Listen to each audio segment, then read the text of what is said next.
So I've been thinking about different ways to talk to people about God, because I feel like, I've been in door-to-door sales for a couple of years now, and there's so many ups and downs.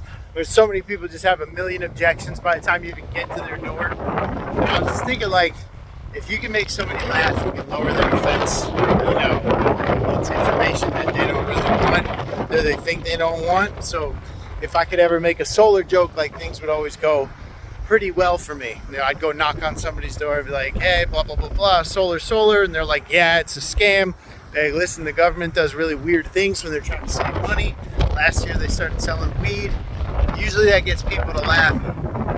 And I'd like to do some jokes that like lower people's defenses about having a conversation about God, but at the same time you don't want to make fun of God. So I don't know. I started thinking to myself, I want to do everything that God did, that Jesus did. So I'm like, well, Jesus was a carpenter. Maybe I should become a carpenter. But it'd be kind of funny if Jesus came back and I'm like, hey man, I was a carpenter. Did you see that? He'd be like, yeah, you don't have to do that. The hours are kind of long. It's not good for your back. The union kind of caps off your pay. And that's probably not what he would say, but it'd be kind of funny, and you get somebody to laugh a little bit about something like that. Like before Jesus went into the garden, he prayed in the garden, and then they came to get him, right? The Romans came to get him. Well, his boy Peter was so about it. He was so gang, man, for the 12 disciples. Like, he just went and cut one of those dudes' ears off, like completely. And like immediately, like Jesus just healed his ear and then said, okay, let's go. I feel like that would have been me. Be like, hey, I love you, dude. I cut that dude's ear off. You see that? I got him. I feel like Jesus would turn and look at me and be like, really? Yeah, I saw it. Yes, this is why I have to go, because you guys keep doing this. Well, I thought you wanted, well, no.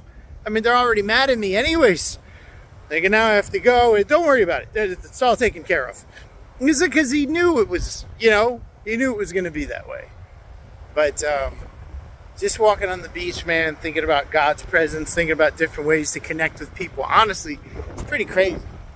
It's a great feeling. And there's so many different people on this beach. You write a little message in the sand, somebody stops and reads it.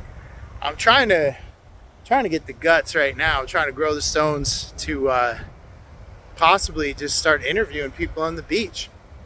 It's just people that walk by, be like, hey, how do you feel about Jesus? How do you feel about God? What's the most important thing in your life?